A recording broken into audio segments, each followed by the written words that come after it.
concerned them. Speaking of football, let's get to it. So Saturday, we were out there for LSU's practice, and there were five big things that I took away from practice. We talked about this a little bit on Saturday. I kind of tweeted it out. I think the number one place that we have to start here tonight, it's got to be with Kyren Lacy. Without a shadow of a doubt, like not even an opinion, it's got to be LSU wide receiver Kyren Lacy. We've talked about him a lot this offseason, but final team period, more of a scrimmage to a lot of extents with a lot of coaches on hand during the coaches clinic who were also at practice. But Kyren Lacy went off. They started off the drill doing a couple runs. They did a bootleg, which we're going to have to talk about in a minute, and actually we'll talk about that at number 2.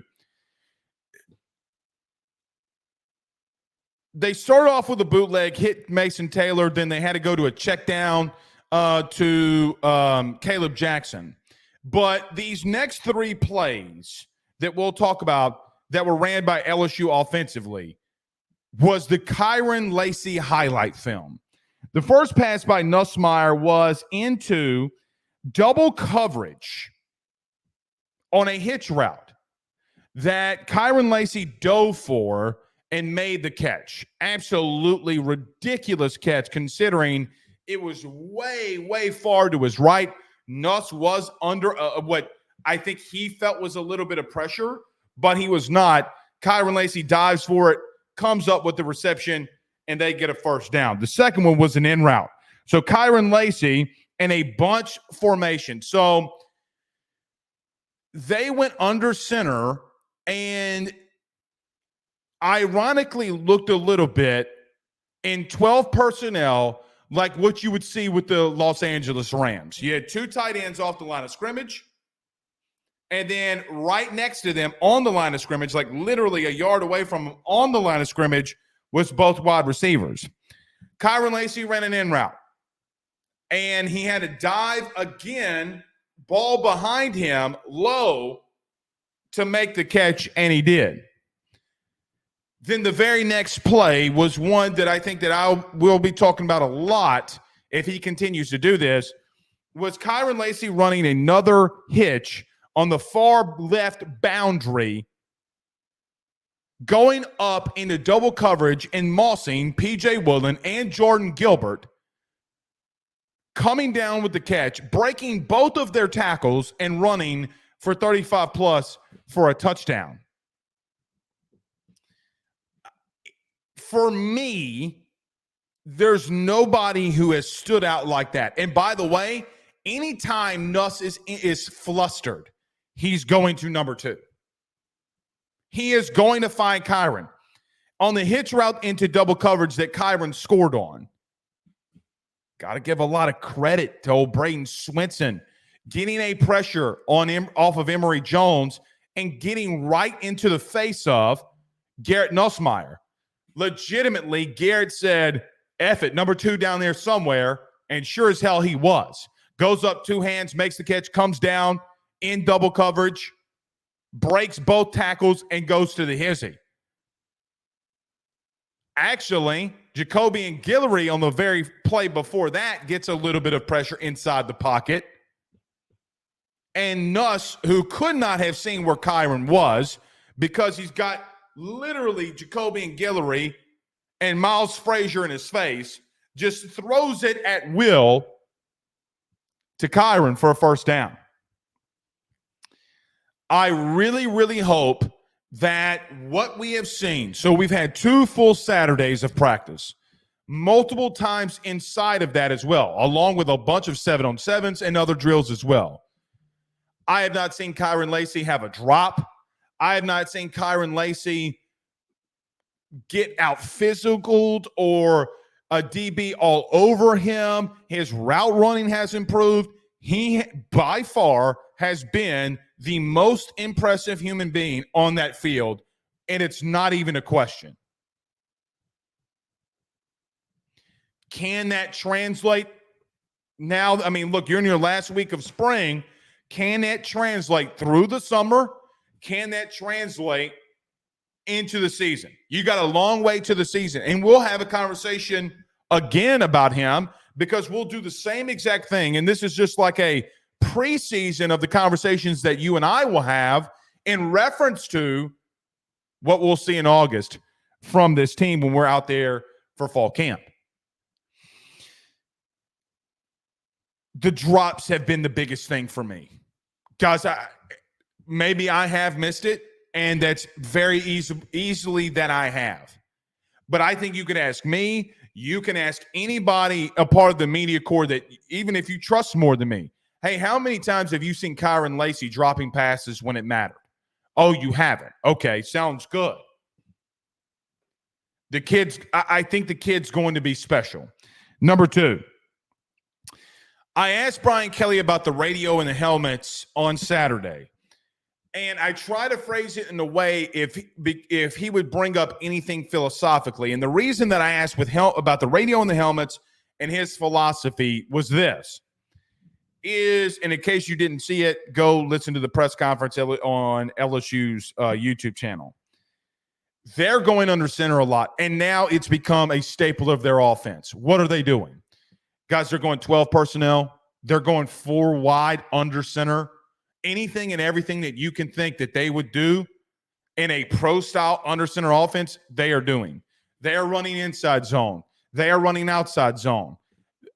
I mean, I counted 9 bootlegs, 9 outside zone play action, very San Francisco 49er-esque, very Matt LaFleur-esque, who Brian Kelly brought up in that answer.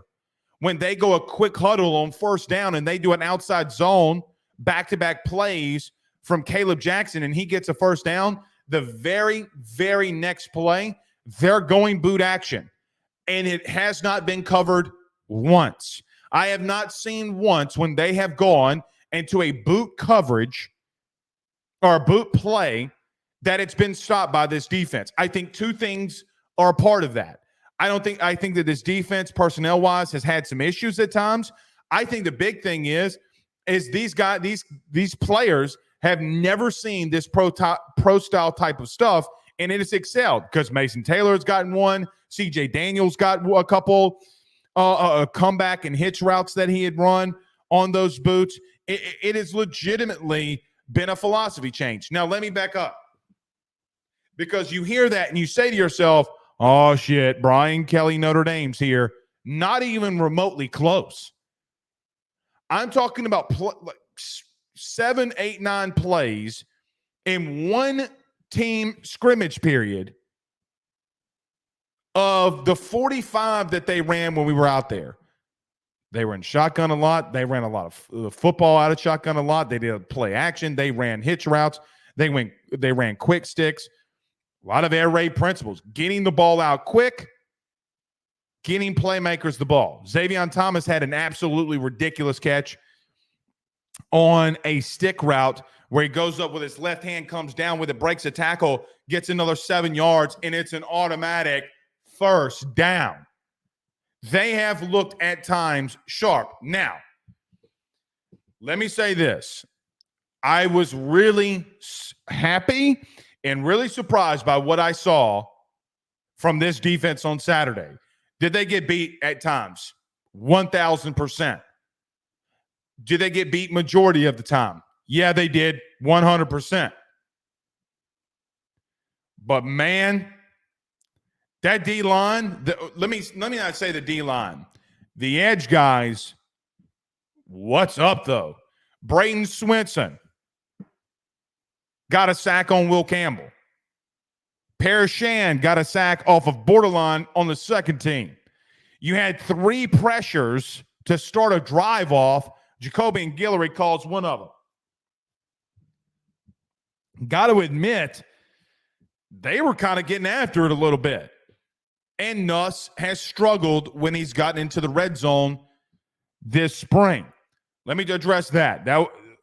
So of the philosophy stuff that we saw and that I do think is going to change and that you better be ready for, I like it. And I think they've had a lot of success with 28, that being Caleb Jackson, and he's been a physical freak. The kid, barring some, just like lapse in judgments because of inexperience. The kid physically is insanely gifted. Insanely gifted. Let me address this about some of the philosophy stuff because I think it should fall into this category. I think that the category of Nuss having struggles in the red zone comes from two things. They are doing things that they have not run yet. What do I mean? I different formation, different style, different guy. I just think that Nuss and this entire offense is getting used to some red zone, and that is the hardest place and the hardest times to be able to convert. I don't really have a worry about them in the red zone yet, but I got to give the defense a lot of credit. Guys, you had 5 times on Saturday when Nuss and this offense got in the red zone, didn't score a touchdown once. So I do think that that is something that we need to note. All right. Who are some guys that stand out? Number 3, I think Deshaun McBride continues to stand out with me. And then P.J. Woodland. There were multiple times in the scrimmage part 1 and part 2, that P.J. Woodland had, in both of those, he had at least one pass breakup on Kyren Lacy, believe it or not, on both of those. But I do believe that Deshaun McBride, Jordan Gilbert, Jair Brown have done some good things. And I got to admit, guys, I don't know if I necessarily agree with Brian Kelly, but this is back-to-back on Major Burns.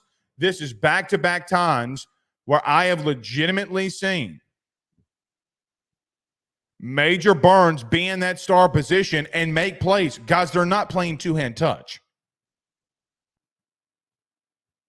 Tackling tight ends in the flat, tackling running backs in the flat, blitzing, protecting the middle of the field and causing chaos. Be real with you. I know Brian Kelly said he's made the biggest leap for him. I'm not 1,000% sure he's not wrong. Now, he's obviously coaching and there every day. I am not. I don't know if he's wrong. They have made plays. Guys, there's been times. So on Saturday, there were multiple outside zones, and this defense would stop it. The edge and the philosophy of the safeties and corners blitzing, they have had a lot of success on outside zone runs. Here's the flip of another thing that stood out to me in number 3. That interior of that offensive line is clapping cheeks. It's not even debatable. I know that there has been some that have said that they think that there's been an issue. I got to be real with you. I don't know that yet because I've seen that interior of that offensive line get serious push. In the first team drive, you had Josh Williams run an inside zone and not get touched until he was 7 yards down the field. Twice. And you don't want me to start getting about Caleb Jackson.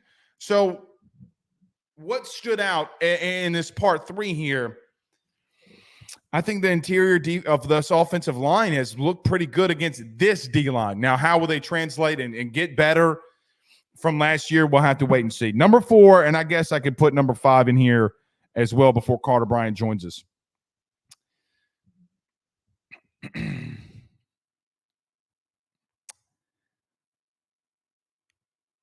I really like the vibe defensively with this coaching staff.